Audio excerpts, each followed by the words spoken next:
The spring of 1943 found me in Moscow as assistant chief of the main naval staff. At the same time, I was editing the oldest magazine marine collection. The work was interesting, creative. But the proverb is true: no matter how much you feed the wolf, he keeps looking into the forest. I longed for the sea, for real combat service.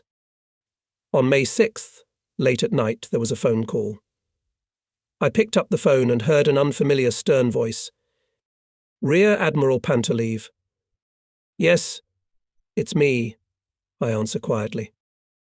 "You should arrive at the Kremlin. The car will be at your house in 20 minutes. And a click in the receiver. I agonize. Why do they call me, and even so late? But there's nothing to do. I hurriedly get ready. Both my wife and my old father are awake, asking what's wrong. What could I say to them? I barely had time to get dressed when the bell rang in the hallway. I opened the door.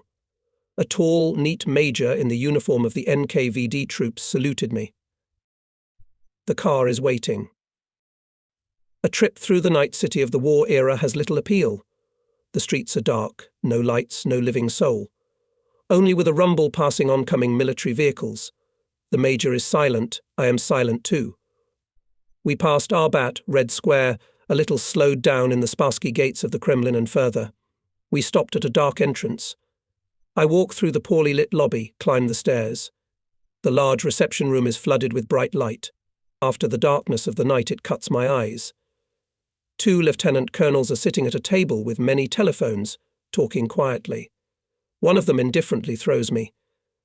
"Sit down, please." I waited for a long time, even very long.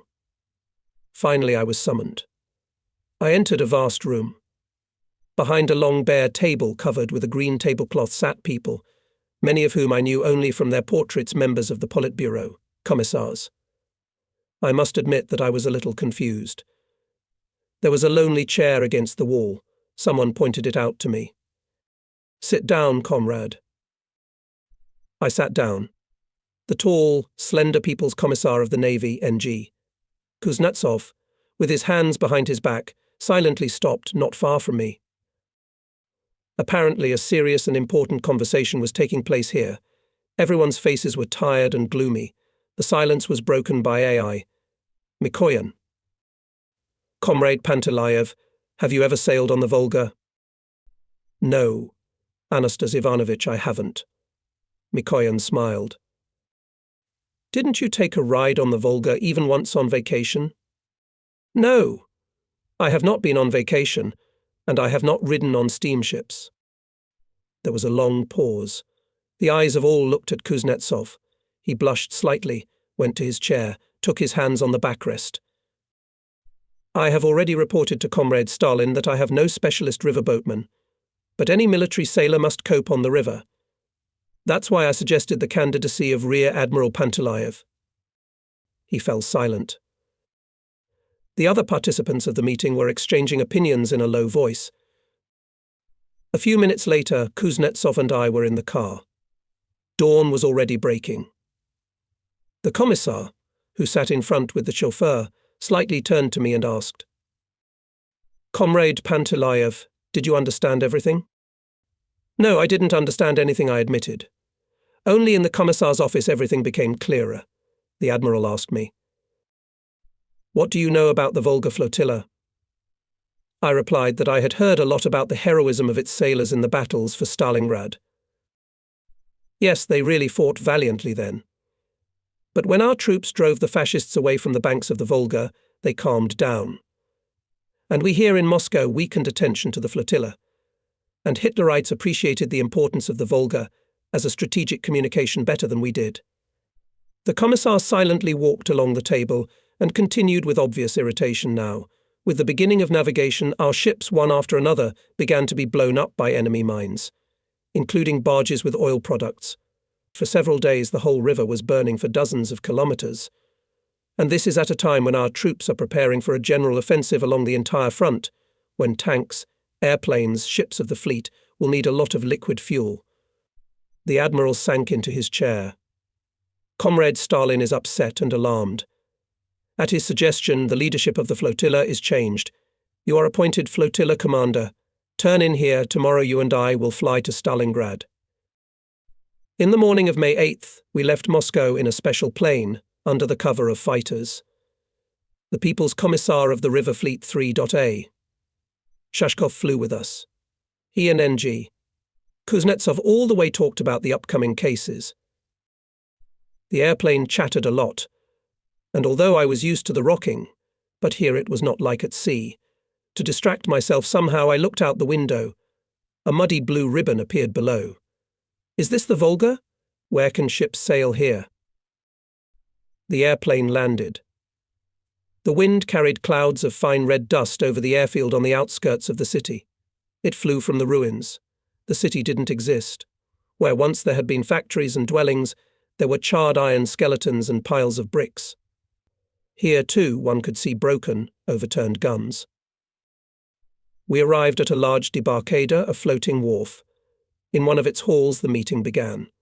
Responsible workers of the Regional Party Committee and Regional Executive Committee, heads of steamship companies, and technical services of the river fleet were present. The situation on the river reported the commander of the Volga flotilla, Rear Admiral D.D. Rogachev. He began with complaints that the flotilla has few minesweepers, that the heads of shipping companies ignore the proposals of the military, tugboat captains violate the navigation instructions. As a result, a barge with oil products exploded again yesterday. One of the rivermen made a remark. What barge is there 16,000 tons of oil products are burning on the water? And then almost everyone started talking and making noise. Yes, I thought, the rivermen and the military still had not found a common language. The first secretary of the regional committee, A.S. Chuyanov angrily tapped his pencil on the table. Quiet, comrades. We are not here to exchange reproaches. We need to urgently outline a plan of action to continue to work hand in hand. Admiral N.G. Kuznetsov took the floor. He informed that, by the decision of the government from now on, all Volga shipping companies with all services are transferred to the operational subordination of the flotilla commander, on whom the State Defense Committee assigns all responsibility for transportation on the Volga. Then the People's Commissar of the Navy named the number of river vessels, which together with their crews should be immediately transferred to the flotilla. They would be converted into warships. People's Commissar of the River Fleet 3.A. Shashkov immediately gave appropriate instructions to his subordinates. Some rivermen frowned unhappily. The innovations were clearly not to their liking. But many rejoiced, realizing how important it is in wartime to concentrate all power in one hand. At the end of the meeting, People's Commissar of the Navy introduced me as the new commander of the flotilla. Yes, here's something else, comrades, he added. The government has given the flotilla commander the right on behalf of the Presidium of the Supreme Soviet to award orders and medals not only to the military, but also to rivermen who have distinguished themselves in the performance of tasks of the command. He could award any citizen who would at least indicate the place where the mine had fallen. This news caused general excitement. There were cheers. That's right. Balm. A necessary, useful thing. It's high time. We were accommodated on a large seaboat BMK-1. It was a navigable ship with good anti-aircraft armament, modern means of communication, with several very cosy cabins, and quite capacious, finished in mahogany cabin compartment, where 10 to 12 people could sit at the table. I immediately liked this ship and decided to move my campaign headquarters to it. The flotilla headquarters at that time was travelling by ship from Ulyanovsk, where it was stationed in the winter. Rogachev to Stalingrad arrived by airplane. All evening the People's Commissar questioned him about the state of the flotilla, the situation on the river. The enemy mines the river every day. At Kameny Yar the fairway had to be temporarily closed. There accumulated 40 barges with oil products, that's 30,000 tons of fuel. And on other sections the caravans are moving at the speed of a turtle. The journey from Astrakhan to Saratov takes up to 22 days instead of 9 days in former times. The Commissar listened attentively. At the end of the conversation he turned to me. Remember, Comrade Pantyayev, each oil barge is assigned to a certain front. They are waiting for it there. Is it clear? Clear. I answered. But one thing is to understand the task, and another is to fulfill it. How to make that the barges were not blown up. After all, the Nazis put not simple, but magnetic mines to find and destroy, which is very difficult. And not only mines are dangerous. Fascist pilots bomb caravans of ships, oil refineries, oil storages. I already knew that for actions on the Volga the German command allocated a special squadron of planes, destroyers and bombers. These planes are based in Donbass, relatively close to the Volga. When the People's Commissar let us go, I was sought out by the head of the operational department of the flotilla headquarters, Captain 2nd Rank ES, Kolchin. Kolchin held calmly and with dignity. From the first words I felt that this is a fine staff officer, thinking and executive. Only on May 14th in Sereptinskogo Zaton Stalingrad moored, finally the steamer railroader with the headquarters of the flotilla. Such an unsound name for the headquarters ship we soon replaced the steamer was called Volga. A day later arrived a new chief of staff of the flotilla, Captain 2nd Rank Vissarion Vissarionovich Grigoriev, tall, thin, with large facial features, lush sideburns. Grigoriev turned out to be a great comrade and an excellent organizer. He quickly rallied the staff of the headquarters. With Grigoriev and Kolchin decide where to start. What is the most important thing in the fight against mine danger? First of all, to know exactly where the mine lies. It is necessary that each enemy aircraft watched by keen eyes saw when and where he dropped his cargo, and that all this data is immediately reported to headquarters. Special buoys will be immediately placed at the places where mines are dropped to warn ships of the danger. And then the minesweepers will come here and destroy the mines. We must have such sharp eyes throughout our operational zone, and it stretches for 1,164 kilometers. How many observation posts do we have now? I asked Kolchin. A few dozen. And we need hundreds. All the head of the communication department of the flotilla, Captain 2nd Rank Murin. We explained the task.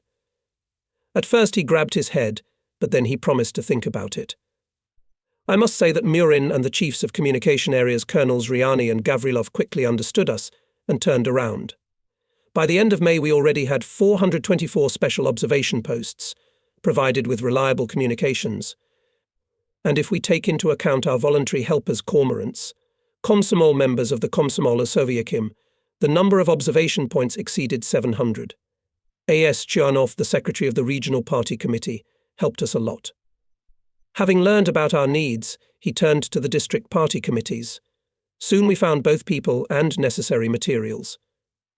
And after I awarded the Komsomol members of one local post for the fact that they accurately detected the place of mine fall, young people with a special willingness began to be on duty on the shore.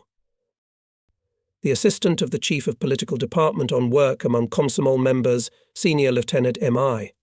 Stefanov and his activists tirelessly strengthened ties of military sailors with local youth.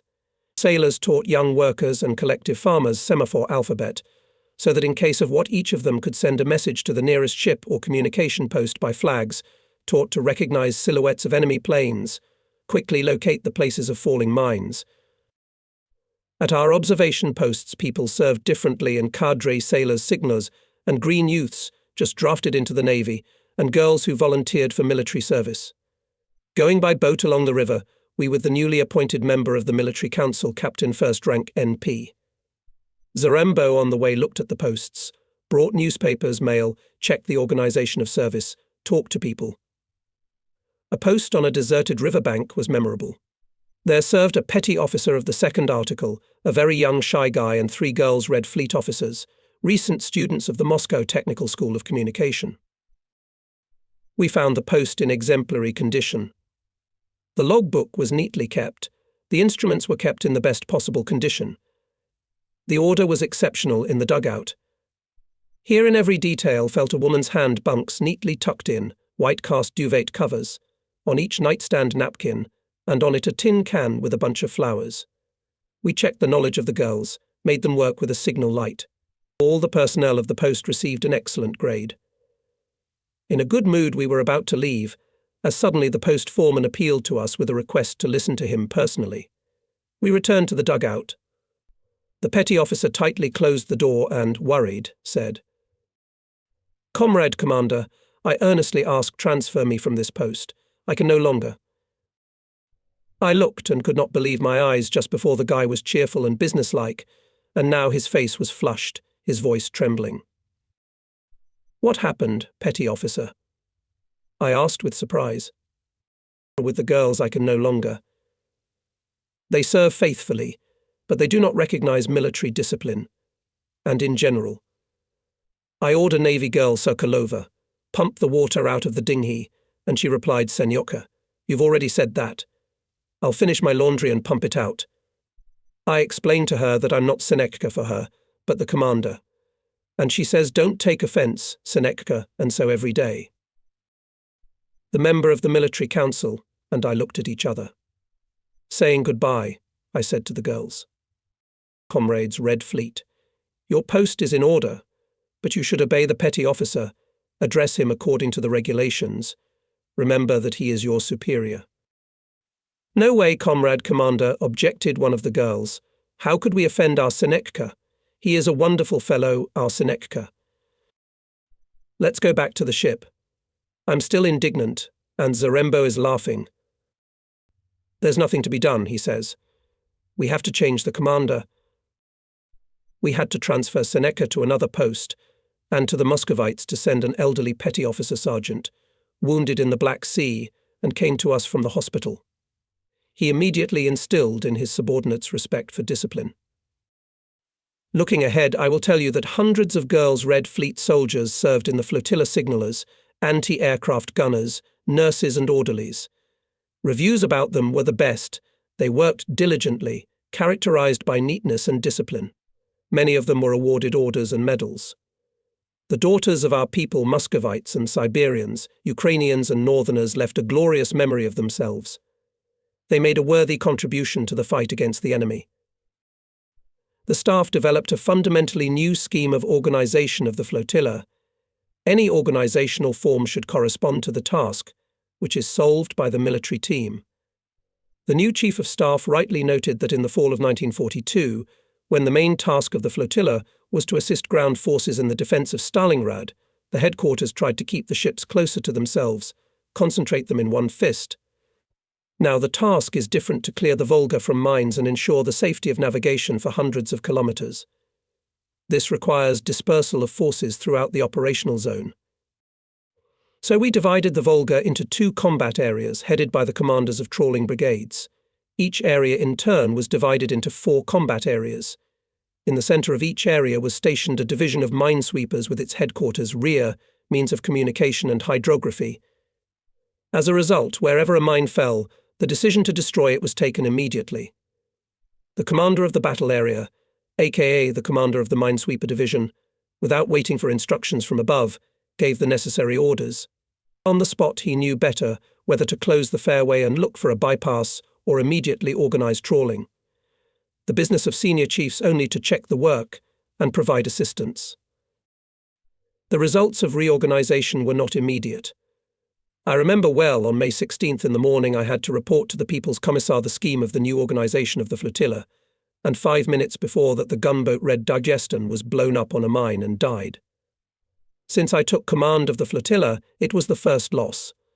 With a heavy feeling I reported it to the People's Commissar. Nikolai Gerasimovich listened to me carefully and, noticing my far from cheerful condition, calmly said, "Listen, Comrade Pantalayev, did you think that, since you took command of the flotilla, the ships would immediately stop being blown up? That's more than naive. It is necessary to create a reliable system of struggle against mines faster." With these words, he took from my hands the scheme of the new organization, carefully reviewed it and imposed the resolution approve. The next day in the morning, the Commissar and I visited the 4th Brigade of river ships, consisting of armoured boats, mine and patrol boats. The brigade was commanded by Captain 2nd Rank AI Cybulski. Ships of this unit heroically acted in the battles for Stalingrad. On the chests of many sailors shone high government awards. Now the main task of the brigade was to cover ships and coastal objects from enemy air attack. The warships accompanied the caravans all the way. From the Sereptinsky Zaton, where Cybulski's headquarters was based, we drove along the coast, looking at mine observation posts. One of these posts was located on a high cliff. Red Fleet girls served here.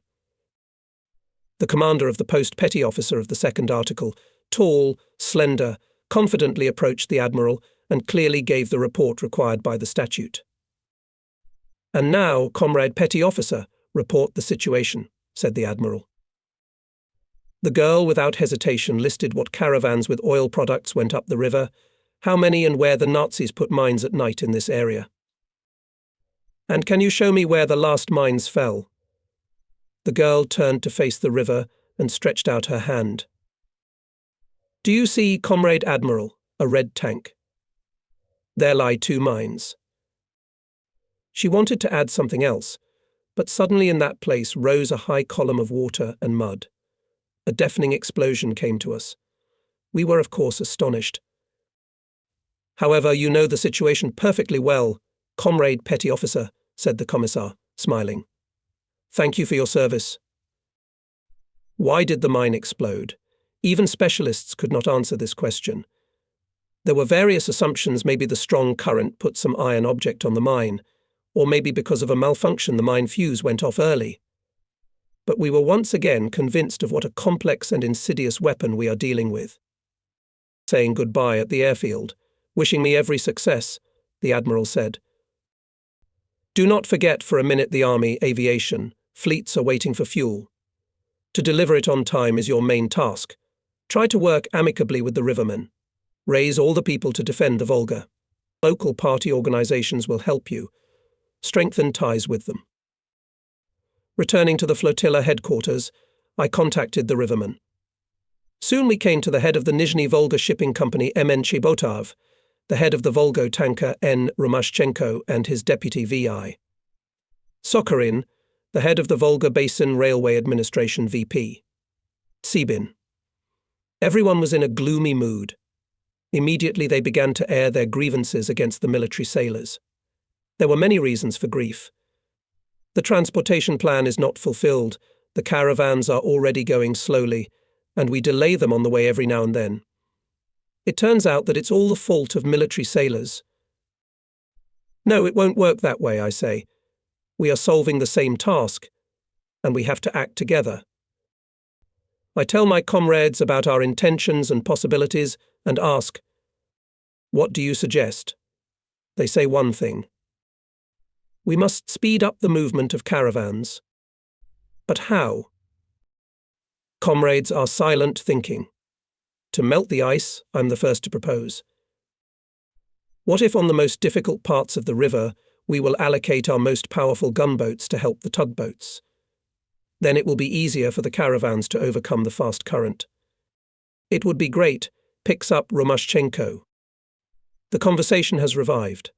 Together we make another decision to increase the number of air defense ships accompanying the caravans, so that the ships could safely go both day and night. Here was also born an idea to create military pilot stations on the most difficult sections of the route, so that our sailors specialists would help the captains to guide the caravans among minefields. After this meeting, our work with rivermen became more friendly. In particular, we accelerated the arrival of ships, which we converted as quickly as possible into minesweepers and gunboats. They arrived together with their crews. Often on one ship there was a whole dynasty of rivermen, father and mother, sons and daughters, grandchildren. Inspecting one of such ships, equipped from a tugboat, I asked the captain, an old Bulgarian with a thick beard, "Daddy, won't it be hard for you to sail with your family?" "No way, we're used to it. We've been sailing together for years. Our mother and son can drive as well as I can, and we're always ready to stand up for our native Volga." Our military hydrographers, headed by Captain First Rank IF, Novoselov, and chiefs of technical sections of the route KS, Imyanov, BI, Kyzhov and NI, Simonov worked hand in hand. As a result of their efforts, a new system of lighting of navigational fencing of fairways appeared. Barrel lights were now lit only when ships were approaching, and the lighting of buoys was carried out in such a way that they were visible only to ships and completely invisible to airplanes. A special instruction for sailing was developed. The role of party political work increased. Even before the caravan left Astrakhan, short meetings were held at the berths, appeals to the rivermen of the military council of the flotilla were read out with the call for uninterrupted movement in light and dark time. The crews of the ships here also took on increased obligations. Political workers studied the needs of the sailors and quickly reported them to the military council. A member of the military council, Captain First Rank NP. Zarembo, an educated and energetic man, together with the head of the political department of the flotilla, Rear Admiral P.T. Bondarenko mobilized political workers and the entire party activists for effective assistance to the party organizations of steamship lines and coastal areas. Lieutenant Colonel B.E. Wolfson and Major K.P. Abrozenko worked hard in this direction. The flotilla command was rarely at headquarters most of the time we spent on the river, visiting battle stations, observation posts, batteries and ships. I had never sailed on rivers before and had a lot to get used to. The flagship was commanded by a senior lieutenant from the reserve, a former Volga pilot Belov, who knew the Volga very well. Sometimes we approached a battery, I ordered by custom. Comrade Commander, anchor against the battery and lower the Tuzik. We will go ashore. Belov looks at me with surprise. He takes my words for a joke and orders in his own way.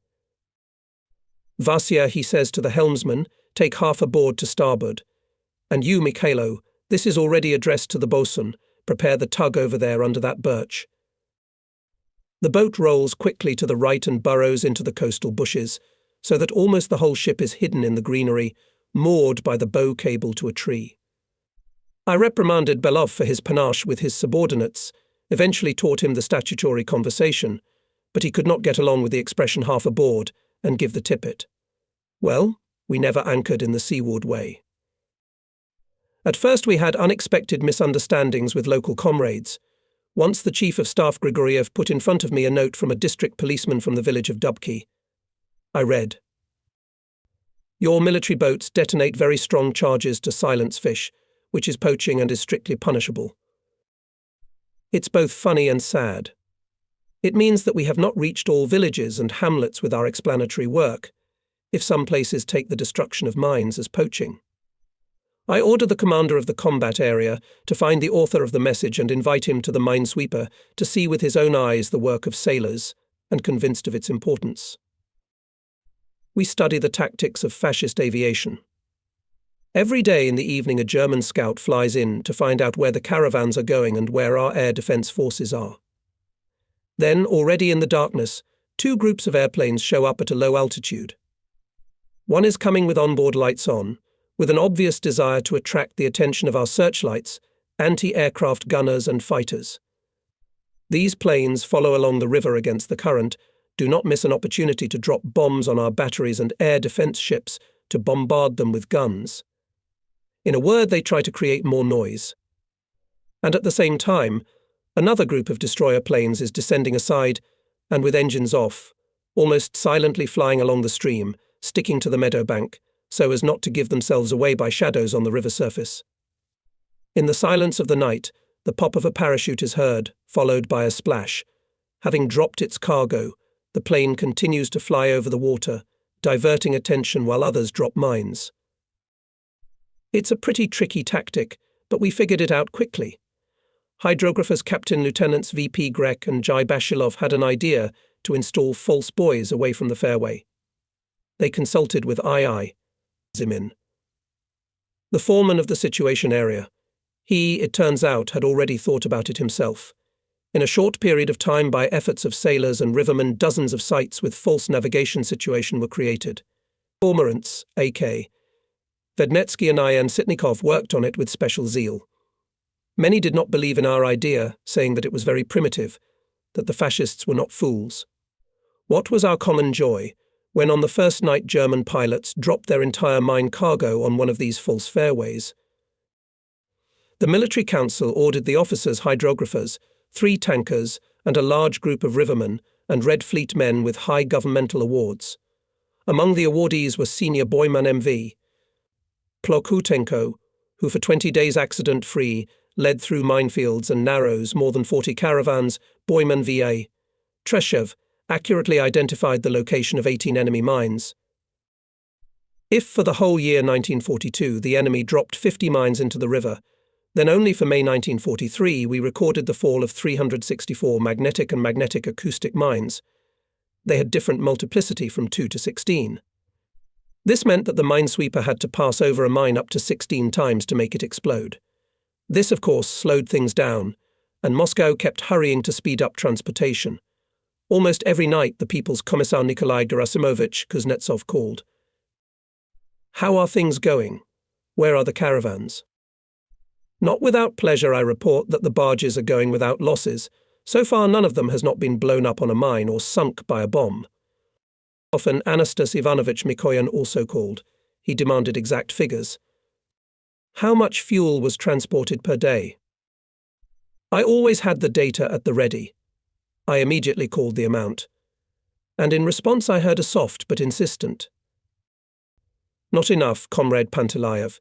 It is necessary to increase transportation by all means. We have fulfilled the transportation plan in May only by 76.5%. We are doing our best to speed up the movement of caravans." And difficulties arose at every step. We created more than 15 basing points for minesweepers and other ships throughout our operational zone. These points were dozens of kilometers apart. We had to bring fuel, ammunition, food to them. And the only way by river, under the continuous threat of enemy raids. It was not easy in such conditions to establish the supply of more than 400 observation posts and more than 300 minesweepers, but the head of the rear, Colonel of the Intendant Service Vasily Ivanovich Krivonogov, and his staff brilliantly coped with the case. When visiting ships, batteries and posts, NP, Zarembo and I never heard any complaints about poor supply and food. We were concerned about one more problem. One of the consequences of the recent grandiose battle at Stalingrad was the pollution of the river. Corpses were still floating down the Volga. They were stuck in the thickets and decomposing. The threat of epidemics hung all the time. But we avoided them. We owe a lot to our medics, who were headed by Lieutenant Colonel A.S. Krupin, now candidate of medical sciences and honored Doctor of the Republic. No matter how difficult it was for us with the ship staff, Krupin managed to get a small vessel, equipped it with a mobile sanitary epidemiologic laboratory. This floating cell continuously travelled along the Volga, visited observation posts and garrisons, did a lot of work on disease prevention. Maybe that is why we lived relatively quietly. We did not have a single case of mass diseases. Moscow constantly helped us. Rear Admiral N.I. Shabayev, the head of the Mine and Torpedo Department of the People's Commissariat of the Navy, a great expert in his field, and a tireless worker, visited us. He gave valuable advice on how to better organize trawling forces to improve trawling. Nikolai Ivanovich, together with our flagship miner captain 3rd Rank PD. Lysenko spent whole days on trawlers and in the workshops helping to equip trawl barges and going out for trawling. General Vasily Danilovich Sergeyev, the Chief of Air Defense of the Navy, came to visit us. He did a lot to strengthen our air defense. With the head of air defense of the flotilla, Lieutenant Colonel Admiral Lyubov, he went around all our combat areas, helped to form 15 coastal anti-aircraft batteries, covering the most narrow places of the fairways, to arm 20 special ships and dozens of boats' air defense, which began to maneuver along the river and in the most unexpected places to meet enemy aircraft fire. Anti-aircraft guns and machine guns appeared on transport ships. More than 150 air defense platoons were formed. They began to accompany every steamship and every caravan of barges from Astrakhan to Saratov. These platoons, as well as all anti-aircraft batteries, were staffed with girl soldiers. At first, the captains of steamships were skeptical of their appearance, also the army, but after meetings with Nazi planes, the opinion changed radically. Captain D.V. Glabov told me. When the plane rushed at us in a dive, everyone hid. The girls quietly worked at the gun. And one of them, like a child, clung to the machine gun and shot. The Nazis' nerves gave out. He turned away and dropped his bombs wherever he could. On the captain's recommendation, I awarded Shkitina and Karachevskaya anti-aircraft gunners with combat medals. Our heroic fighters, based at airfields in Astrakhan, Kamyshin and Stalingrad, selflessly covered the river from the air. And on the Volga went caravans with oil, guarded by ships of the 4th Brigade under the command of Tsibulski. Thanks to the measures taken by us, fascists did not risk to fly below 600 meters. They dropped the cargo as it happened. Many mines fell into the forest and meadows. The movement for acceleration of cargo transportation was unfolding all along the Volga. The first to carry the caravan in record time was the tug steamship Eagle. Following him, the record was set by the steamer 25th anniversary of October Revolution. Those who distinguished themselves were awarded orders. By the way, to call to the headquarters awarded rivermen was unthinkable, because they are always on the move. Together with Zarembo go out on a half-glider, meet the caravan. The crew free from watch is lined up on deck. I call the names, the rivermen come out of the line, and present them with awards. I remember on one steamship, travelling with barges, I presented the Order of the Red Star to the captain and mechanic, as well as medals anti-aircraft gunners of the air defence platoon. There was a woman with a child in her arms. Distressed, she was sobbing quietly, wiping her tears, and a nimble little boy of about 6 years old was holding on to her skirt. It turned out that it was the wife and children of the captain. We shouted hurrah, wished happy sailing, and barely glider departed from the board, we clearly heard the captain's voice mutter, "Take a little to the right." It was he who commanded his daughter, who was standing at the helm. Waving his cap at us, the captain commanded, "Now into the intercom, Ivan Alexandrik. Come on full," and the old steamer slammed even faster on the water, with the slabs of its wheels, dragging 3 big barges behind it. Every day we had more and more friends and helpers. Hundreds of collective farmers, old and young, spent days and nights on the bank of the river, not to miss the moment of the fall of the mine, to detect this place and immediately report to the nearest post. In June, Lieutenant General IV. Rogov, head of the main political department of the Navy, came to our flotilla, and we went with him on an armoured boat to the headquarters of the 1st Trawling Brigade in Cherny Yar. Being on the bridge, Rogov noticed men, women and children sitting on the riverbank. It seemed as if they came out to meet someone. The general asked me, "What does this mean?" "The local population is helping us to fight the Nazis." The general thought for a moment and then said, "That's great. Do you encourage their zeal in any way?" I reported that dozens of collective farmers have already received cash bonuses for detecting mines, and some have received government awards. I tell about an old collective farmer, Antonina Tikhonovna Polovnikova. In the evening she was rinsing laundry on the river when she heard the noise of an airplane. It was flying low, it was frightening, but the collective farmer did not leave. She watched it carefully. She saw him throw something heavy into the water. The airplane flew away, but the old woman kept her eyes on the place where the strange cargo had fallen. As luck would have it, Red Fleet Officer Ladigin was passing along the shore. After listening to the old woman, he ran to the nearest post and reported the incident to the headquarters of the combat area. Then he returned to the shore, undressed, and began to look for a mine, because the place was shallow. And the old collective farmer kept shouting to him where to swim and where to dive. Ladigin found the mine. It was lying near the shore. In the morning, when the minesweeper came, the sailor showed the minesweepers this place. The mine was quickly destroyed. On the same day we gave Polovnikova and Ladigin money awards, and collective farm girls Tanya Yudina and Anya Naidanina for a short time detected places of falling of several mines. On the presentation of the head of the Northern Communication Area of Colonel K.G., Ryani friends were awarded the medal for military service.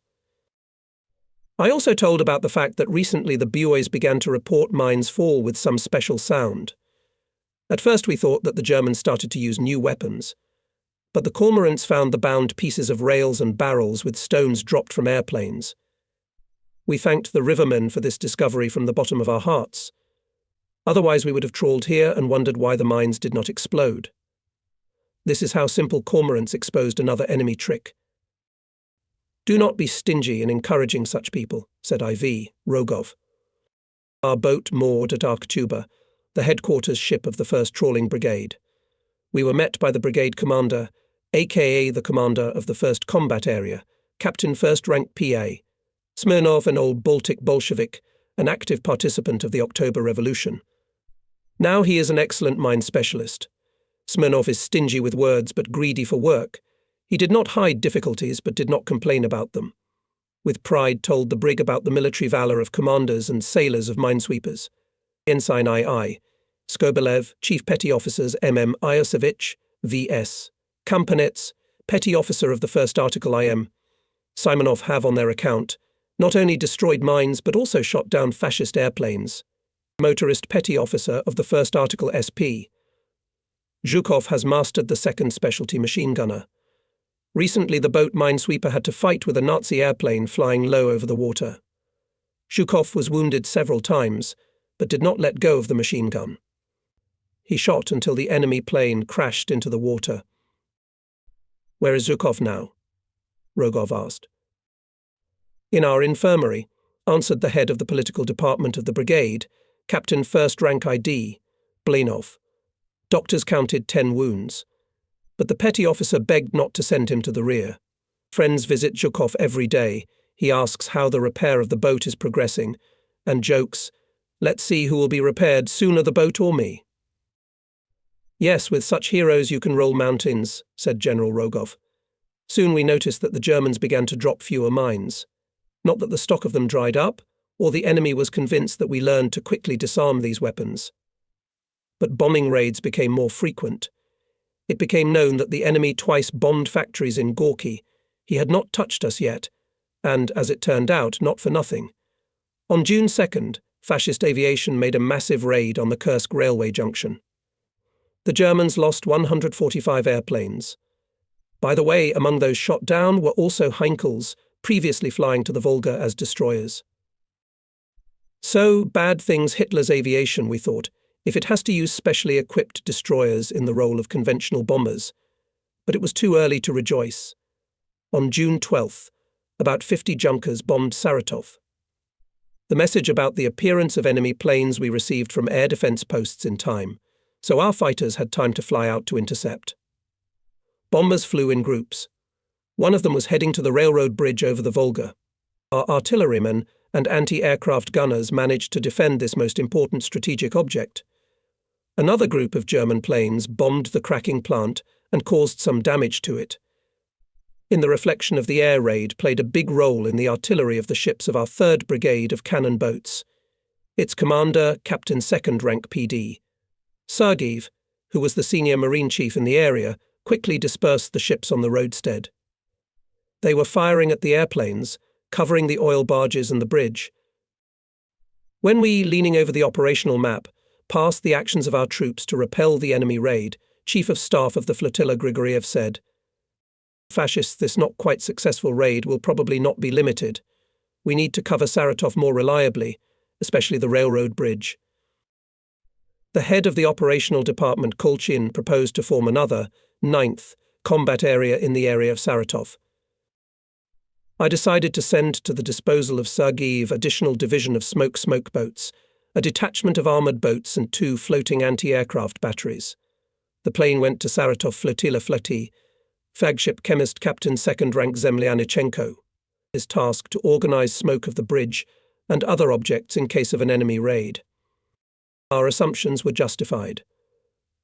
On June 13th, the fascists repeated the raid on the cracking plant, and the next day on the railway bridge. Zemlyanichenko perfectly coped with his task. The bridge was smoky. The fascists did not find it at night, and the bombs fell into the river. Smoke curtains helped to save the plant as well. A few days later, 30 fascist bombers raided Kamyshin. The main blows they aimed at the oil depot, elevator and tannery. By friendly efforts of army men and sailors, the raid was repulsed. Lieutenant General M.S. Gromadin, Commander-in-Chief of the Air Defense of the country, flew to Kubyshev. He received us, considered our plan of air defense of the Volga, especially the arrangement of forces to protect the Saratov bridge and the raid. He approved it.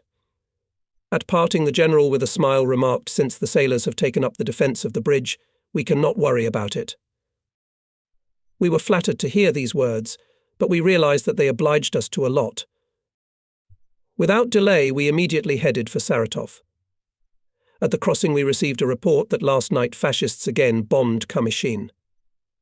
the fascist aviation attacked our anti-aircraft battery in Gorny Balik. It was an excellent battery. Its anti-aircraft gunners had already fought with the enemy many times, and every time came out victorious. Fighter planes and anti-aircraft fire did not allow the fascists to conduct targeted bombing.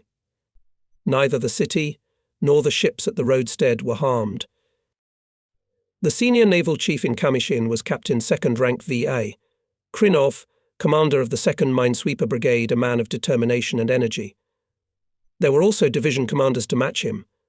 I especially remember the commander of the 6th Division, Lieutenant Captain A.F. Arshavkin.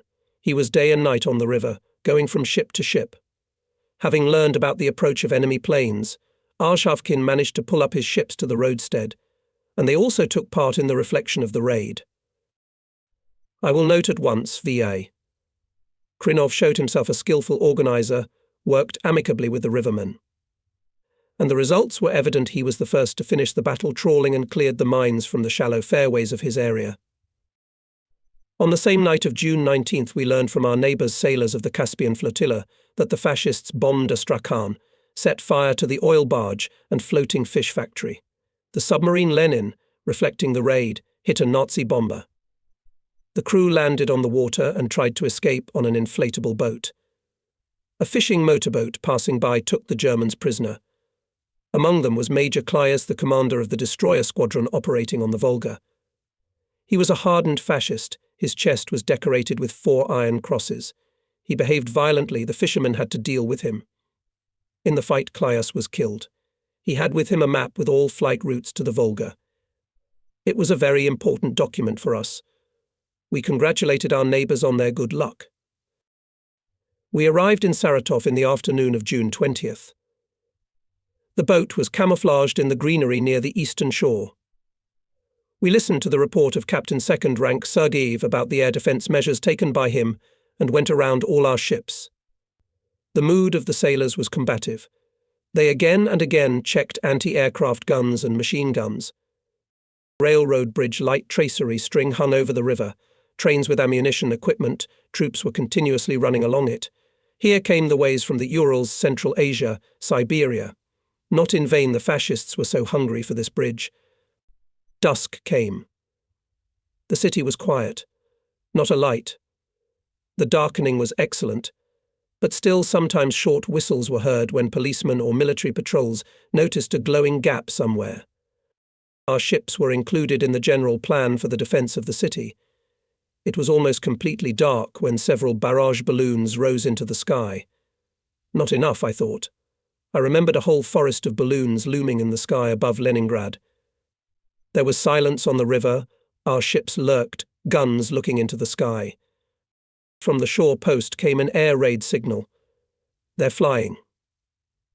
In a few minutes from the bridge of the BMK, we heard the growing rumble of aircraft engines and sharp barking of anti-aircraft guns. At once searchlights flashed. Beams, like swords, crossed and diverged apart.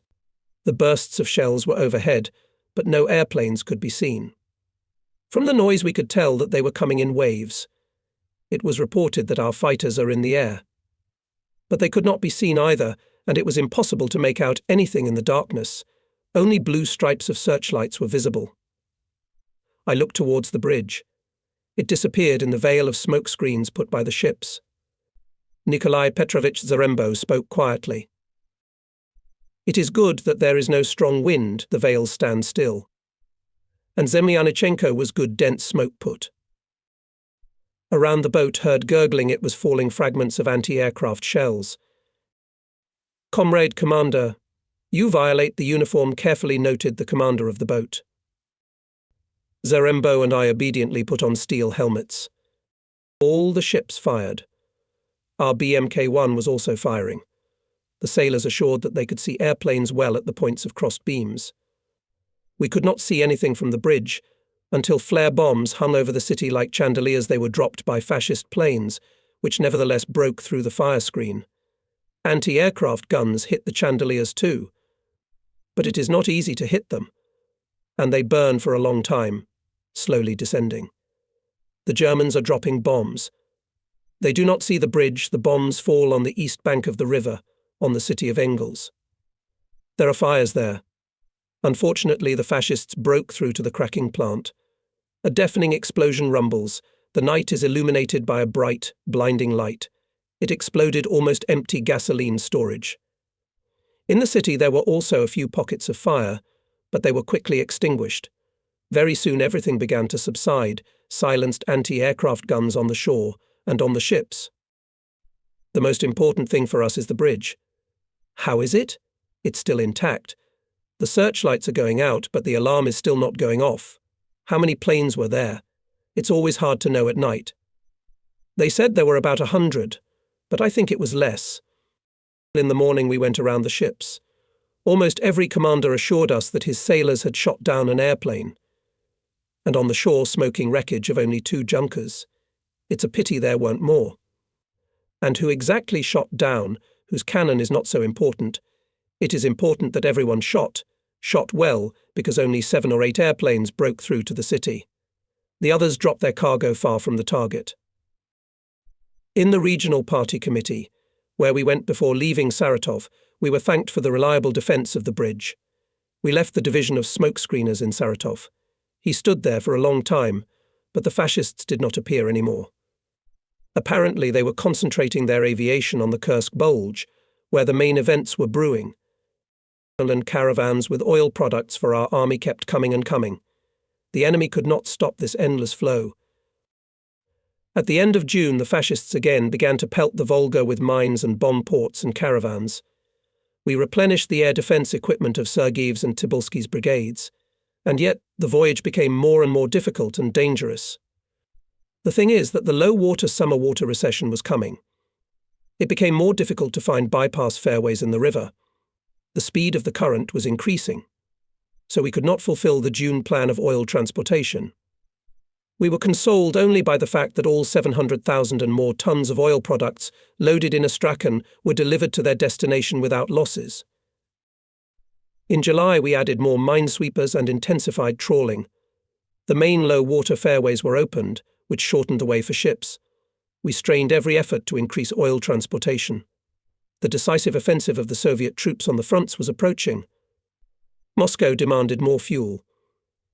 We used almost the entire brigade of canboats as additional tugs to speed up the caravans. The situation on the river remained tense. We had etched more than 200 mines, but still more than 300 remained.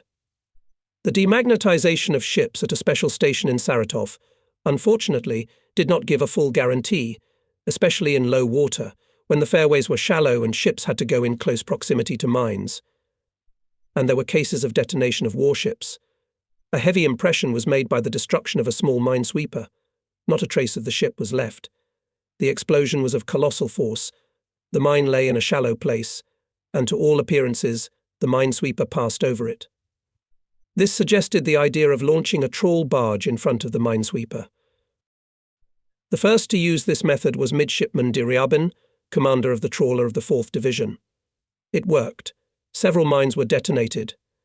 The essence of this method was that the minesweeper on a long tugboat let the trawl barge go downstream, and followed it.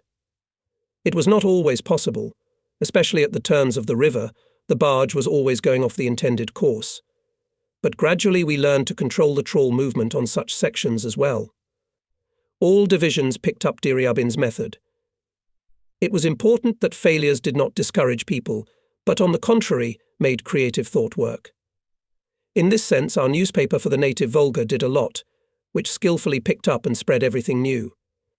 By the way, the journalistic staff of the newspaper editor Emanuel Prylutsky, poet Alexander Yashin, correspondents Valerian Monakov and Nikolai Nold was characterized by initiative and efficiency in everything. Soon after the minesweeper was lost, a Komsomol girl, petty officer of the 2nd article Tatyana Kuprianova, came to me and insistently asked me to allocate her a minesweeper and to allow to staff its crew only with girls. "Aren't you afraid?" The girl even took offense. I said that I would think about it, but frankly speaking, I did not dare for a long time. I was persuaded by experts, saying that Kuprianova had picked a good crew and the girls would do their job. I agreed with a heavy heart and allocated an old boat. The girls repaired it by their own efforts, installed trawls and reported on the readiness to carry out combat duty. Before the first departure, I myself meticulously inspected the ship, checked the knowledge of the team. The impression was the best, and I gave the go-ahead to go out. Soon we received a report Kuprianova's crew detonated a mine. Then the second, third. By the end of the campaign, the whole crew was honoured with government awards and received large cash bonuses. Once I went to the operator's cabin to look at a large map of the situation. Operators Major D.G., Dimitrov and Lieutenant Captain I.A. Ananin marked the areas where mines appeared when the water receded. In a few days they were found and destroyed more than a dozen. Luck. On the other hand, the water recession hindered us. Many places became so shallow that minesweepers could not pass there. What to do? As always in such cases, the sailors' ingenuity helped us. Sailors undressed and, holding hands, in a front line went through a shallow place, groping the sandy bottom with their feet. Quite an original way of trawling, wasn't it? All this was done with jokes, as if the guys were leading a round dance.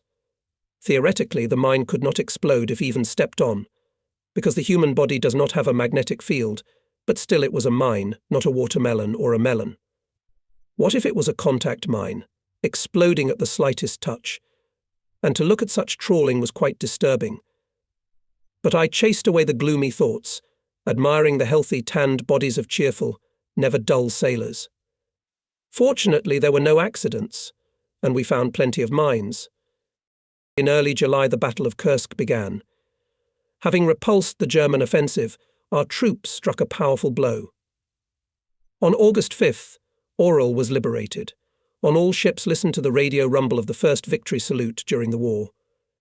We were happy our modest contribution to this victory was also ours. In July we exceeded the plan, transported more than 1 million tons of oil products. Hundreds of our minesweepers continued trawling the open shallow water fairways. Sailors realized the importance of their labor. Without fuel, which we transported, not a single tank would have attacked, not a single airplane would have taken off. Our submarines would not have gone to the sea. In these days, the People's Commissar of the Navy Kuznetsov and People's Commissar of the River Fleet Shashkov arrived at the flotilla again. This time they did not hear the claims of neither the flotilla to the rivermen, nor the rivermen to the military sailors. Now we worked amicably, helped each other in everything. Having familiarized themselves with the progress of the government's assignments, the two commissars warned us not to be complacent and not to lose vigilance. At the end of August, we received an order to transfer some of our ships to the newly formed Dnieper military flotilla. We loaded the boats on the platforms. Leads this case VV. Grigoriev, our chief of staff, appointed commander of the new flotilla, and his place was taken by Captain First Rank ND. Sergei, former commander of the 3rd Brigade. Being a good officer, Nikolai Dmitrievich turned out to be an excellent staff specialist. True, he had a big school. He worked in the main naval staff. And here, on the Volga, his talent showed itself in all its breadth. It was easy to work with him. Autumn had come. The lowering of the water level hampered the actions of minesweepers. Often in shallow water they damaged propellers. We had no docks. We had to do everything afloat. The flotilla's flagship mechanic, engineer captain of the 2nd rank SG, Ionov, showed exceptional ingenuity. He flooded the bow of the ship, thereby raising the stern and exposing the propeller. Now it could be removed and straightened. Under the blows of our troops, the enemy was rolling back to the west. He was no longer interested in the Volga. But not so long ago, the fascist diplomat Ribbentrop declared, as soon as our domination over the main communication artery of the country over the Volga is established, our most dangerous enemy will be dealt such a blow, from which he will never recover again. The fascists understood the importance of the Volga for our country, but their robbery plans were not destined to come true. They were defeated in Stalingrad. Their bet on mine warfare also failed. Before the onset of winter, we destroyed 751 German mines. Navigation continued in full swing. On the river passed 8,000 ships. They carried 7 million tons of petroleum products. It was the final battle for the Volga. The Soviet people highly appreciated the actions of the Volga military flotilla, the feat of all those who fought and worked at that time on the great Russian river, fulfilling their duty as soldiers and citizens. The life of a sailor is nomadic, restless, and the life of a military sailor is even more so. As the song goes on the seas, on the waves, today here, tomorrow there. Having lived a long life in the Navy and with the Navy, I can say that it has its own charm, its own romance. You see new places, new people, learn a lot, and at the same time you grow up, accumulating knowledge and experience. I travelled a lot, and this time, barely on the Volga ended combat suffering, I was appointed commander of the White Sea Flotilla after a second short service in the main naval staff, and, having received the order of the Commissar of People's Commissars, hurried to Arkhangelsk. The White Sea Flotilla was one of the largest in the number of ships and the scale of combat activity. It played a special role in the defence of our Arctic communications, but organisationally was part of the Northern Fleet, and therefore its affairs dissolved in the general flow of combat achievements of the North Sea. In Arkhangelsk at the station I was met by the Chief of Staff of the flotilla, Rear Admiral VP Bogolapov, a very colourful and widely known in the fleet. We once served on the Black Sea, fought in the Baltic, and now we met again. I was happy about it, knowing that Viktor Platonovich is a highly educated man with a flexible mind and a broad outlook. It is always a pleasure to work with such people. It seems that the war is coming to an end, he said. It is time to think about the plan of combat training in relation to peacetime conditions. Don't be in a hurry, I remarked. I think we still have enough to do. We headed for the city. The bridge across the northern Dvina had not been built yet. There was only one way by water. We boarded the staff boat. The appearance and behaviour of the crew, as in a mirror, always reflects the military organisation. I immediately noticed the cleanliness of the boat, the neat clothes of the sailors, admired their impeccably precise movements. Naval order seems to be firmly established everywhere. Soon I was convinced that the flotilla, despite its youth, followed the best traditions of the Soviet Navy. My predecessor Vice Admiral S.G. Kucherov and a member of the Military Council, Rear Admiral V.E. Anunit, both experienced, combat leaders, did a lot to maintain an exemplary military order. I considered it a great honour to command such a flotilla. The headquarters of the flotilla was located in the centre of the city, in a beautiful two-storey mansion on the embankment of the northern Dvina. Not far from the headquarters, also on the very bank of the river, in a small cosy harbour, was a securely sheltered command post with modern means of communication, working and living quarters, kitchen and dining room. At that time, such a command post could be envied by any fleet. The ship composition of the flotilla was first of all light forces capable to fight against fascist submarines and mine danger, to defend sea communications and bases. Most of them were fishing and transport ships, during the war hastily re-equipped and armed. There were fewer ships of special military construction. However, their number increased sharply after the GKO decision, in March 1944, to strengthen the combat power of the flotilla ships and aircraft. The flotilla also included the naval fleet of the main directorate of the Northern Sea Route with icebreakers, aviation and port facilities on Dixon Island. Gradually I am getting acquainted with the new service. The first acquaintance with the personnel left the best impression. Everywhere I saw cheerful, energetic people, loving their ship and their service and ready to fulfill any task. I remember in the semi-crew of Captain Second Rank Belozerov, I was talking to young sailors who had just been called up to the fleet. I asked, "How are you guys living?" "What do you lack?" they answered with glee, "We're living well." And then I asked them the same question, "Comrade Commander, how are things at the front? Will we soon defeat the Nazis? When will we be painted for warships?" Not far from Cape Sviatoy, in a vast bay, was our base, guarding the entrance to the White Sea. Its organizer, Captain First Rank A.I. Dianov, was before the war the commander of a detachment of frontier ships based on the Kola Peninsula. Then they moved here, to the throat of the White Sea. They were excellent seaworthy and fast ships. They were manned by people accustomed to the harsh northern sea. Fine, hardy sailors, they changed the green frontier flag to the white and blue naval flag. the former frontier patrol ship Brilliant under the command of Lieutenant Captain A.A. Kosmeniuk was the first in the flotilla to open the account of sunk enemy boats. The second such a great victory was won by the patrol ship Breeze under the command of Lieutenant V.A. Kyriev. Captain First Rank A.I. Dianov could be proud of his students. The flotilla took in its ranks brave and skillful warriors. In the second year of the war, the operational zone of the flotilla was considerably expanded, and Captain First Rank A.I. Dianov was entrusted to form a naval base on Novaya Zemlya. Under his leadership, sailors in a short period of time on bare rocks, where yesterday polar bears and wild geese lived, built service and residential buildings, warehouses, berths, airfield and naval batteries necessary for the defense of the base. In all the bases and bays of the Arctic, where our transports were sheltered from storms and fascist submarines, and where the enemy landing force could land, the coastal batteries of the flotilla were installed, as well as the army batteries of the Arkhangelsk military district, with which the flotilla closely cooperated. All our coastal defense was headed by Major General P.I. Lakovnikov. Viktor Platonovich Bogopov reported to me about the composition of the flotilla. I asked him to show the boundaries of our operational zone. Nekishtaba smiled slyly, looked at the member of the military council Viananik, went to a large map hanging on the wall, and led the pointer. Yes, this is the scale. The pointer slid from the throat of the White Sea to Novaya Zemlya, outlined the Kara Sea, and the Laptev Sea all the way to Tixi Bay. Only along the coast, the Arctic zone stretches for 4,000 kilometers, said the Chief of Staff. At the first stage of the war, the flotilla was in a special position. The fascists cut the Kirov Railroad and the White Sea-Baltic Canal.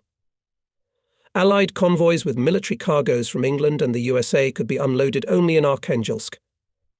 It was necessary to hastily build new berths and warehouses here, to create teams for the fastest unloading of transports.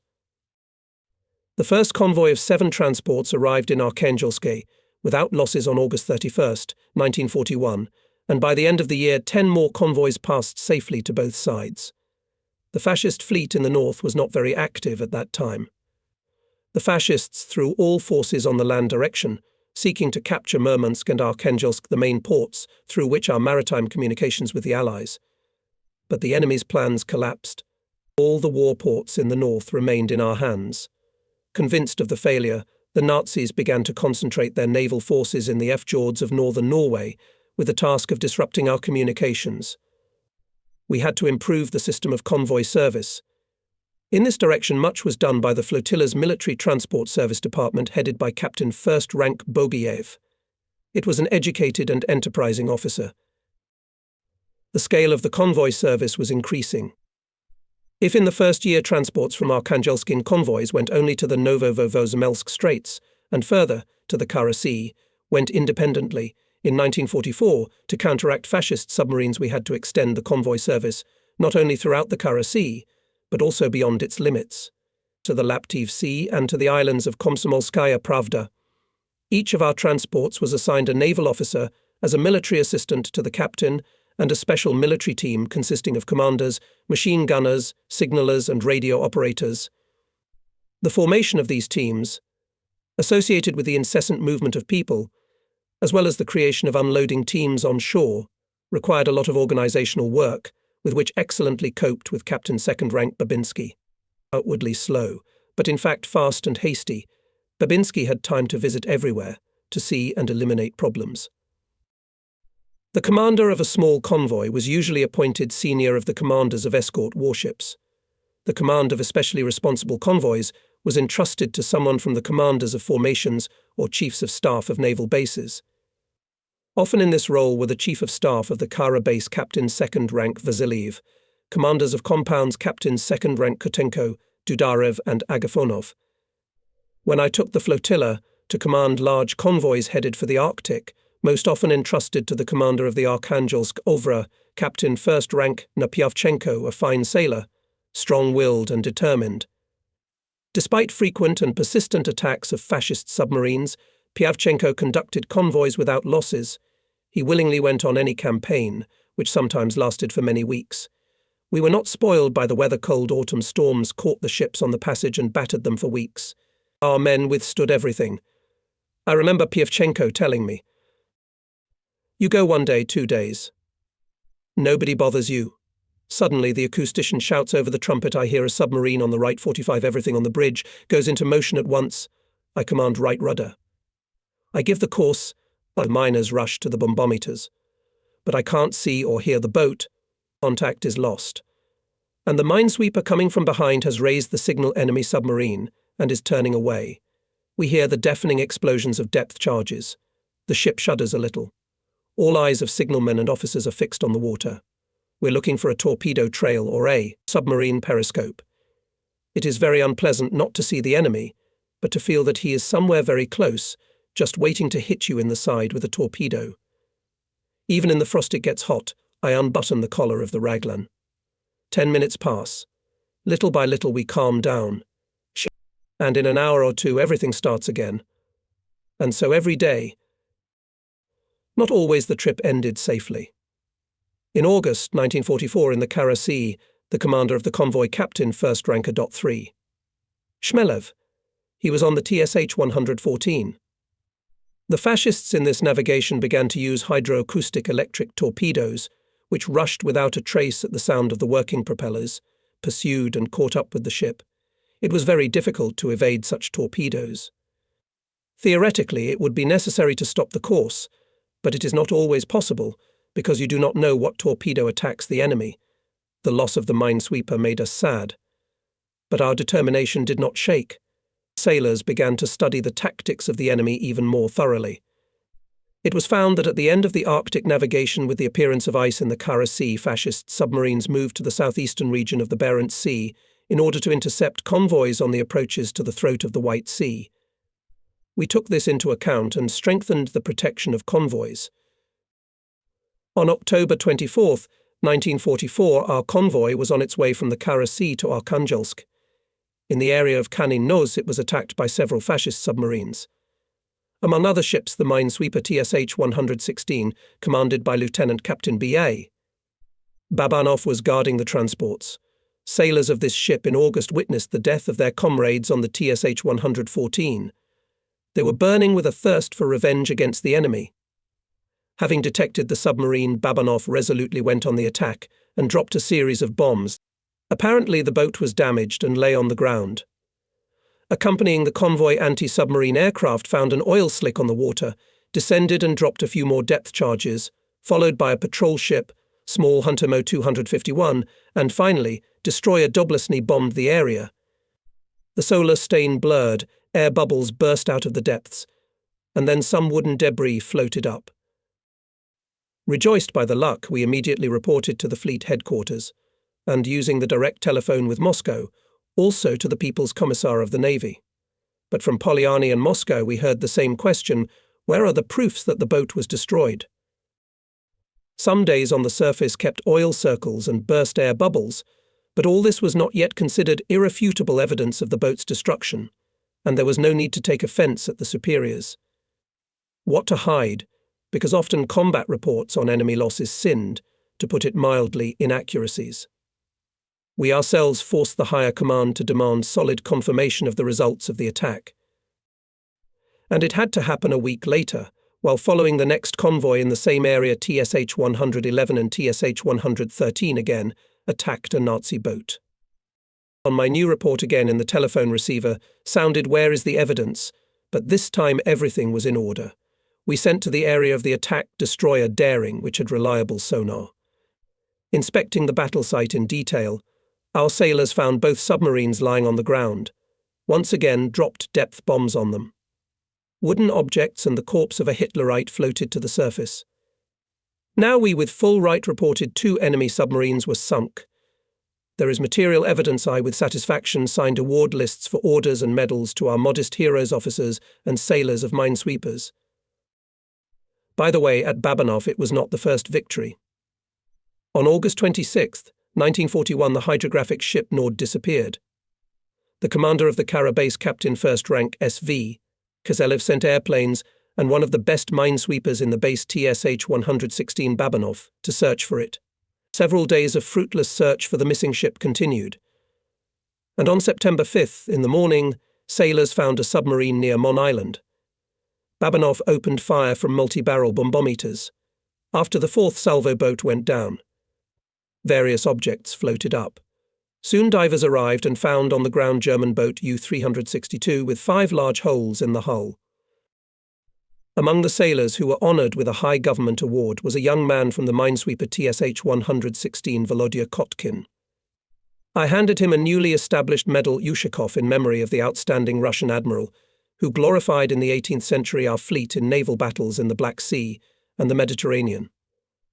This medal was especially popular among our sailors. Many wanted to earn it. And here it was on the chest of 15-year-old Volodya, a universal favourite of the ship. In spite of his young age, he fulfilled his duties to match a long-experienced sailor. A signalman by specialty, he always performed his duty correctly. His eyes were sharp, and more than once he was the first to detect the periscope of an enemy submarine. In addition, he was an excellent horn player, considered indispensable in this role. The Military Council of the flotilla has always paid special attention to the juniors, their service and education. It is understandable if we take into account that many of these guys lost their parents during the war. We considered it our duty to put them on their feet. Ship commanders and political officers treated young sailors with paternal care. And thanks to this, most of our pupils, as they say, went out to the people. Volodya Kotkin finished the war with 3 medals on his chest, then his trace was lost. And not so long ago, already in 1971, I read a note about him in the newspaper. It turns out that after the war, Vladimir Andreevich Kotkin graduated from the Kharkov Communications School, then from the Leningrad Electromechanical College, and has been working for many years as a senior site foreman at the plant Volga in Novgorod. His name is in the Book of Honor of the Enterprise. He was awarded a medal of the All-Union Exhibition of Economic Achievements. His work is interesting. He often goes on business trips, and not only in our country, but also visited France, Sweden and Yugoslavia. I would like to say to him, well done, young man, keep it up. Hitler's command understood the importance of the Northern Sea route, especially during the war. From the Arctic ports we transported by sea the Pecora coal, from Amdama ore, from Yenisei and Obi also various national economic cargoes, so necessary for the country. The strategic importance of this route was also great. It connected us with the Far East, with the Pacific Fleet, from which we received ships. Once at a regular operational meeting, the head of intelligence flotilla, Captain 2 Rankin Sidorov, warned that we should expect increased activity of Nazi submarines in the Arctic. Judge for yourself. On all fronts the fascists are beaten, they are retreating. And more than 30 boats have gathered in northern Norway. For what purpose? Obviously for action in our north. Yes, the enemy's activity is increasing in our zone. In 1942, Nazi boats in the flotilla zone appeared 99 times, the next year 198. In the current year has been noted already 300 cases of detection of the underwater enemy. There was something to think about. The head of the operational department of the flotilla headquarters, Captain 1st Rank NF Boguslavsky, said, I agree with the Chief of Intelligence. In our zone will pass this year 350 convoys, most of them the Arctic route. Undoubtedly, the enemy will spare no effort to strike us here, and not only by submarine attacks, but also by mine-laying. According to our data, he has already put in our zone more than 300 mines. Boguslavsky came to the map and showed me the areas littered with Nazi mines. All of them were in front of the entrance to the White Sea, on the approaches to our bases and straits. The trawlers of the flotilla were continuously trawling the fairways. Their crews behaved heroically. I want to make special mention of TSH 109 of Senior Lieutenant Y.S. Velichko and TSH 110 of Senior Lieutenant V.V. Mikhailin. We sent them on the most important missions to check the fairways and to escort convoys. V.V. Mikhailin in 1943 passed with the trawl more than 4,000 miles, destroying many dozens of mines, and led about 60 transports. These figures speak for themselves. Mikhailin's crew acted just as valiantly in 1944. TSH 110 was awarded the Order of the Red Banner. As for the number of convoys, we were wrong in our calculations. In 1944, not 350 but 487 convoys came to the White Sea, which totaled about 1,000 transports. Taking into account that in the light season, in the polar day, the Allies refrained from sending convoys, the Nazis in the summer of 1944 threw the main forces on our Arctic communications. Only in the Kara Sea constantly operated 7 German submarines. But by that time we received new ships and could now significantly increase the escort up to 3 or 4 warships for each protected object, and in special cases and more. Hydroplanes, Catalina, received from the Allies, made long-range reconnaissance throughout the theatre. Before the passage of convoys they searched for submarines, as well as floating mines, storms derailed from their anchors. Before the exit of convoys we now more and more often made a decisive clearing of the necessary areas from the Nazi submarines, sending here large forces of aviation and patrol ships. In addition, the convoys included so-called strike groups of ships, which had one goal to seek and destroy the enemy. This tactical technique has fully justified itself. Now the escort ships were not for a minute distracted from their wards transports. The results did not slow down. Losses of transport stopped. The Nazis had to change tactics. Having made sure that direct attacks of convoys became more and more difficult and risky, Hitlerites switched their boats to laying mines, ordered to attack our radio stations and observation posts serving navigation in the Arctic. In the flotilla area of such posts, located sometimes on uninhabited islands, were more than 200, and of course we did not have the forces to ensure a reliable defence of each of them.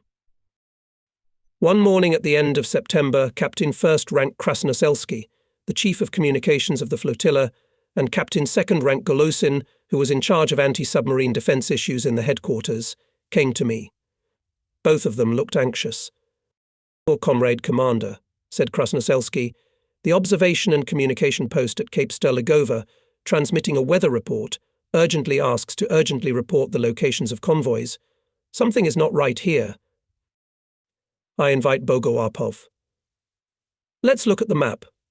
Cape Sterligova is located in the Kara Sea, east of Mikhailov Peninsula. The post has certain tasks. Why does it need information about convoys?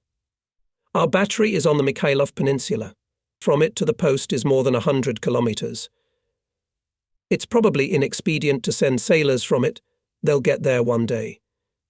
The Chief of Staff suggests not to answer anything at the post, and the commander of the Kara naval base to give instructions to send a ship to Cape Sterligov. So we did. In these days, a convoy with 4 transports was to go in the Kara Sea. For 24 hours, the radio of Cape Sterligov persistently asked about its movement. We were silent. In the evening of September 26th, an authorized representative of Glavsev Morput on Dixon reported that Sterligov's radio did not answer any more requests from Dixon. The commander of the Kara naval base ordered all batteries and observation posts in the Kara Sea to increase vigilance. There was no doubt something had happened at the radio station. The mystery was revealed before the ship sent there approached the Cape. The chief of the radio station, Bukhtiarov, himself reported about what had happened. The case was as follows. On September 24th, he and the sailor Signaler Nagaev on a dog sled went to inspect the coast whether there were no mines thrown out by waves and any objects from the lost ships. In the evening he returned to the station and was suddenly captured by fascists. It turned out that Hitlerites from 2 submarines landed a landing party of 25 machine gunners and seized the station. The winterers, except for 2 watchmen, were asleep. By force of arms, the fascists forced the radio operator of Glavsev Morput to transmit all radiograms according to our schedule and, in addition, to request data on the movement of convoys. Submarines for secrecy lay on the ground in a neighbouring bay. Found Bukhtiarov Hitlerites brought to the station and began to interrogate. The sailor preferred to die than to give away a military secret.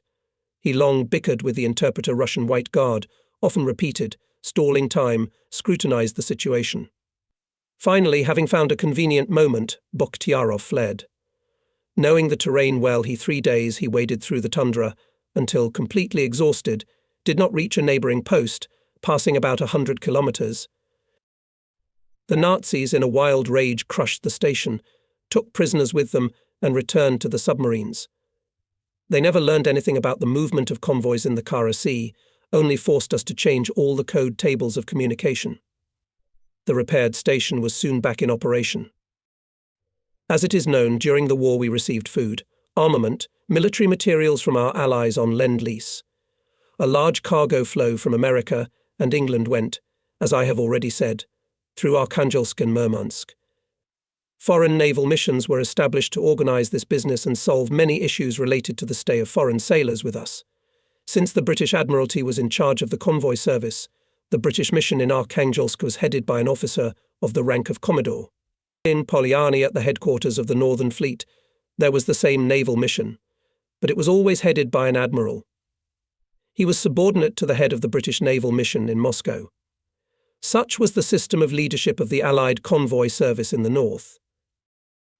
The flotilla headquarters maintained daily communication with the officers of the mission, together with them solved the issues of unloading ships, supplying them with fuel and food. Before the convoy went to sea, a conference of ship captains was held, at which, in the presence of mission representatives, the flotilla headquarters informed everyone about the situation at sea, reported the courses of the convoy's movement in our zone, as well as familiarized with the composition of the escort forces allocated by the flotilla, the order of mutual communication. Captains of ships asked a lot of different questions, which were immediately answered. We worked amicably, with full understanding. British and American officers from the mission sailed a lot, well versed in maritime affairs. Seeing what sacrifices our country is suffering in the war, how heroically the Soviet people are fighting, British and American sailors treated us with due respect. They sincerely wished for a speedy defeat of the common enemy. On the occasion of our successes on the land front or at sea, the head of the mission commodore usually came to me with a storm of congratulations. We responded in kind. Once at one of the receptions at the mission, I asked the Commodore about the ill-fated convoy RQ-17. The Commodore shuddered and remained silent. I realized that it was difficult for a former sailor, who himself had commanded large convoys, to speak on the subject. And I have long been interested in this sad story. In 1942 I served in Moscow as an assistant to the chief of the main naval staff and took part in solving the issues of convoy service in the north. And now we learned that on June 27th, a convoy with the letter RQ-17 left Iceland for Murmansk, consisting of 37 transports in the immediate protection of 25 ships. The convoy, in addition, had a powerful operational cover of 2 detachments, which included 2 battleships, 1 aircraft carrier, 6 cruisers, 17 destroyers, a whole curtain of 9 submarines. Cover more than enough, given that in the northern fjords of Norway was only 1 Nazi battleship, 3 heavy cruisers and 12 destroyers. We closely followed the movement of the convoy. The Northern Fleet and the White Sea Flotilla, in order to cover it, deployed their submarines and light forces, as well as prepared aircraft to search for and destroy enemy U-boats. From the intercepted telegrams we knew that the Nazis conducted several air attacks on the convoy, but all of them were repulsed. There were no losses in the ships. This, of course, encouraged us. And suddenly we learned that, on July 4th, without warning the Soviet command, the Admiralty ordered the British escort ships to leave the convoy and urgently go to join the main covering forces, and transports to disperse and get to our ports independently, without any security. What's the matter? Moscow was astonished by this decision. The transports were carrying military cargoes, so necessary for us in those difficult days, and suddenly they were abandoned to their fate. There are no miracles in war. The enemy did not miss the opportunity, and 24 transports went down from the blows of his aircraft and submarines. After that, the British did not dare to send convoys to us for a long time. I repeated my question. Mr. Commodore, what is the explanation? I would like to know your opinion. The Commodore frowned even more. Finally he spoke. Admiralty learned of the entry into the Sea Nazi squadron, led by the battleship Tirpitz. We could not risk our fleet. This decision was made by our admirals. I realize that I am dealing with a military officer who is not strong in diplomacy, and there is no point in torturing him with my questions. Many British sailors were ashamed of the behaviour of admirals from the Grand Fleet. In 1956, in London, published a book by Alistair MacLean's His Majesty's Ship Ulysses. The author writes, having received the order, the caravan-covered detachment immediately separated to the west, abandoned the caravan to its fate. The feelings of merchant ship crews at this betrayal of warships for the sake of saving their own skin is easy to imagine. The Admiralty, of course, was aware of the significant superiority of its forces over the Nazi squadron, but did not want to risk large ships. Admiral N.M. Kharlamov, my old friend and co-worker, was at that time the head of the Soviet naval mission in London. He told about his repeated conversations on this subject with the first Sea Lord Admiral Pound. However, even from him it was not possible to get an intelligible answer. We could not reconcile then with the requirement of the instructions developed by the British Admiralty at the slightest damage to the transport the crew must immediately abandon the ship.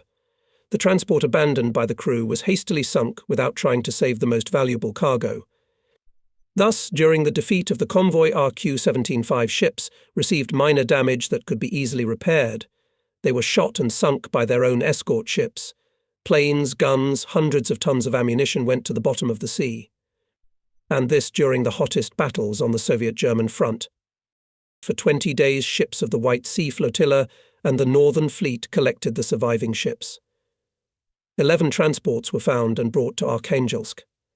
This was all that was left of the huge convoy. The crews of Soviet transports behaved differently. It is possible to write whole books about their heroism, about how they saved their ships.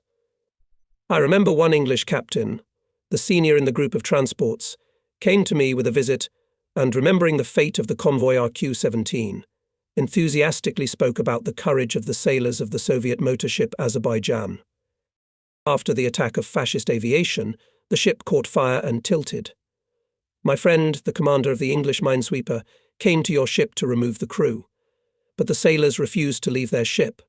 Soviet Captain Saratov replied to the minesweeper, I thank you for your help, but as long as the ship is afloat, we will not leave it. With the friendly efforts of the crew, the fire was extinguished, the roll was leveled, and Azerbaijan reached Novaya Zemlya at a slow speed, and then arrived in Arkhangelsk, having repelled several more enemy air attacks during the passage. Everyone thought Azerbaijan was lost, and suddenly it appeared in the port. British and American ships, standing there, greeted it with signals, congratulations, and cleanly done. Yes, it was. Our allies were amazed by the feat of Captain V.N. Saratov and his subordinates, who at the risk of their lives extinguished fires, sealed the holes, defending their wounded ship. I'm going to Novaya Zemlya. I wanted to go there for a long time, but I couldn't make it, and now there is an urgent need. Captain First Rank AI, Danov, was assigned to the Pacific Ocean, and a new commander arrived at the Novaya Zemlya base. I wanted to see how he mastered the business to help. It is not always easy to command a unit after an officer of good fame. It requires great tact, a particularly sensitive approach to people, the ability to retain the style of his predecessor, to support and continue everything valuable in his work. At that time, there was no regular communication with Novaya Zemlya. People and cargoes were carried on transports under escort of warships, and only mail was delivered by airplanes. Captain Taran and Senior Lieutenant Kupchin were considered masters of flights in difficult Arctic conditions. But there was a large group of us, we could not be accommodated on their small airplanes. We decided to fly on Catalina. This American-made twin-engine anti-submarine seaplane had good tactical and technical data speed 314 km per hour, range 3,600 kilometers. It was armed with cannons, machine guns, 800-kilogram bombs. The airplane was equipped with radar.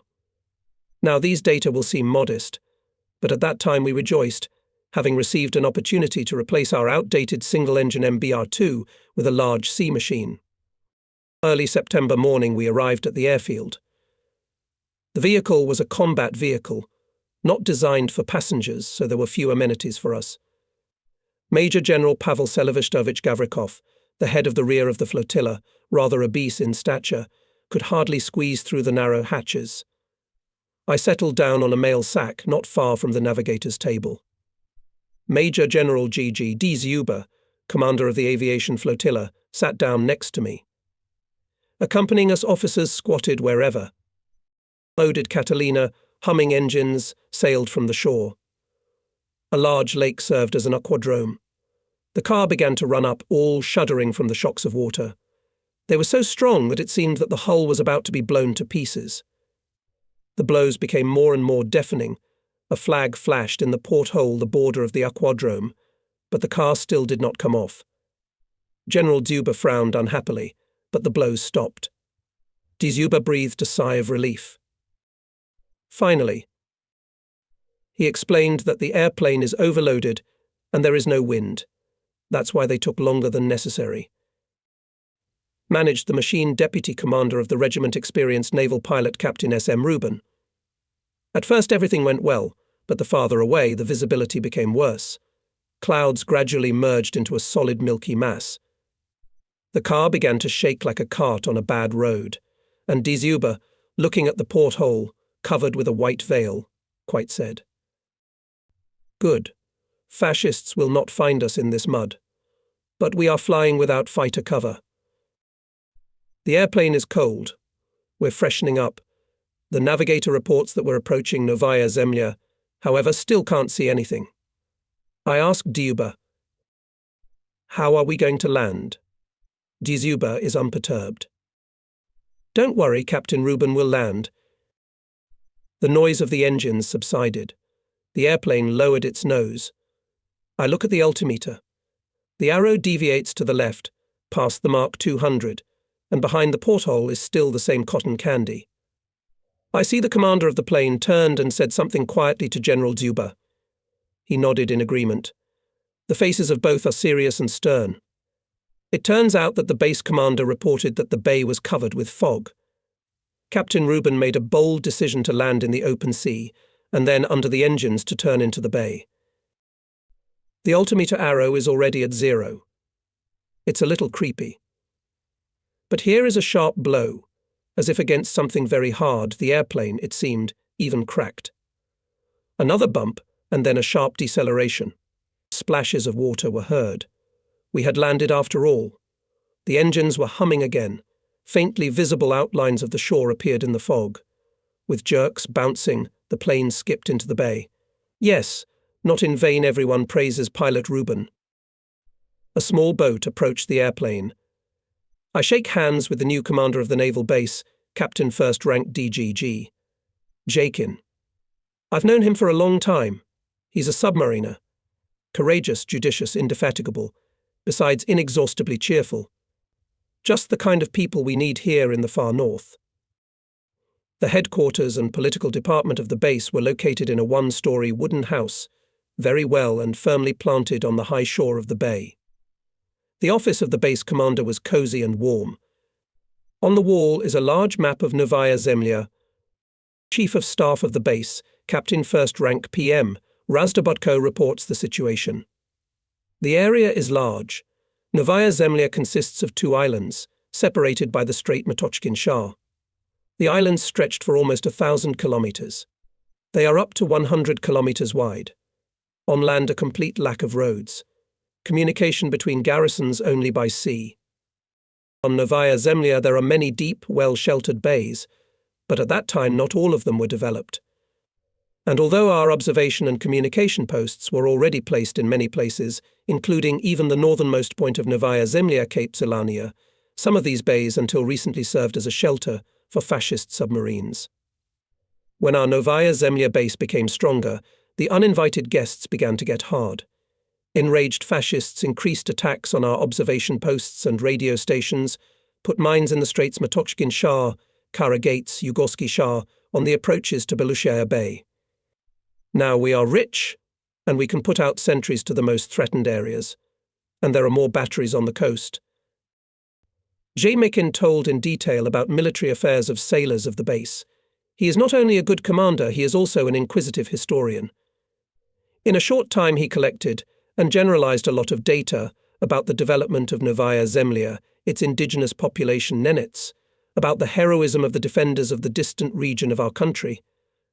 I already knew some of this from the stories of the first commander of the Novaya Zemlya base, AI, Dianov. For example, how on the 2nd or 3rd day after the arrival of our sailors in Belushia Bay, 2 fascist submarines came here. They felt at ease here, surfaced without any precautions, and came under fire of our ships. Hastily, the fascists dived under the water and barely got away. Other visits of enemy ships ended more sadly for them. This is evidenced by the marks on the map of the base commander, black circles with crosses. Here is one of such circles north of Cape Zelania. In 1942, the Nazi heavy cruiser Admiral Scheer snuck into the Kara Sea. He tried to destroy the port of Dixon, but was prevented by the icebreaker steamer Sibiryakov and our battery on the shore. Weakly armed Sibiryakov, of course, could not do serious damage to the armoured giant, but still fought to the last.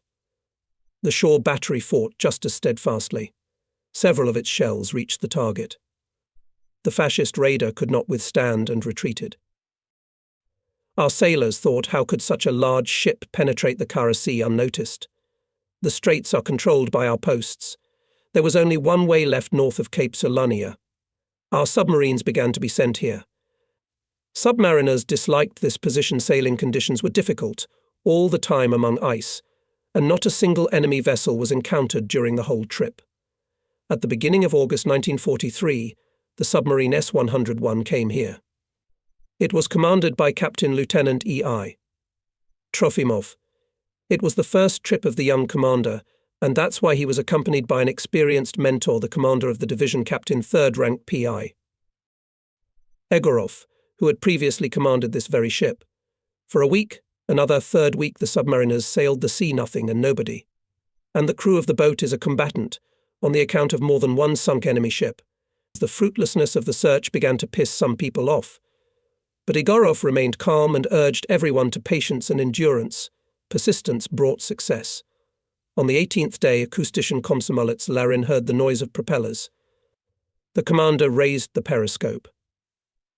A snow charge came, visibility worsened, but still Trofimov saw the silhouette of a German submarine. It was coming from the Kara Sea to the north in a surface position. Taking into account the seriousness of the moment, Egorov took command of the ship.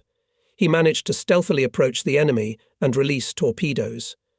What happened was something that does not happen very often. All 3 torpedoes fired hit the boat. The Nazi ship was blown to pieces. At the place of the Nazi boat's destruction, our submariners saw a huge stain of solarium, in which floated various debris, scraps of clothing. Sailors picked up a signal book, diary of the boat commander, and other very valuable documents. From them, it became known that it was a large submarine U-639. She was returning from the mouth of the Obi River, where she had placed barrage mines. Near the eastern shore of Novaya Zemlya, the fascist boat sank a completely defenseless hydrographic ship, Akademik Shokalsky. People floating on the water, Hitlerites savagely shot from machine guns. Assumptions that fascist ships penetrate into the Kara Sea, rounding Novaya Zemlya from the north, were completely confirmed. It was only regrettable that we sent only one submarine into the 200-mile strip of clear water between the island and the ice edge, without taking into account the tricky nature. Frequent fogs and snowstorms. Our submariners were alarmed by the fact that the Nazi submarine went not to the west to the Norwegian Skerries, but to the north. Unfortunately, this secret was revealed after the war. It turns out that the Nazis in 1942 secretly founded a base for their boats in Cambridge Strait, on Franz Josef Land. Here the boats operating in the Kara Sea recharged their batteries, were repaired, their crews rested, and before going to sea received the latest intelligence about the situation. Alas, we could not find this base in time, although the area of the Franz Josef Land Islands was repeatedly visited by our ships and airplanes. In war there were such things.